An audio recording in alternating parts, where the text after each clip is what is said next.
Mga ticket niya, please. Maraming salamat. Ayan pong napanalunan ninyo. 152 Jenny lang? Sa unang level, manalo man ang matalo, may libre kang canned juice. Pero lampas sa level na yun, kapag natalo ka, wala ka na makukuha. Sa level 50, kapag nanalo ka, 50,000 na makukuha mo. 50,000? Ang daming pera nun! Sa level 100, mga 1,000,000 yata. Wah! Pag nakalampas ka sa level 150, 10 million ang premyo. 10 million? Pero di ba kailangan nakaabot ka na dati sa level 200? Sa level 200? Eh sa level 200, magkano mapapanalunan dun?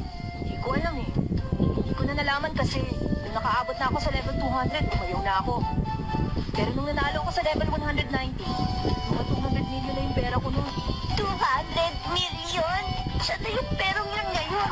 4 years ago na yun, no? Siyempre, naubos ko na yun. Pinabili ko ng chichirya. 4 years, 200 million sa chichirya?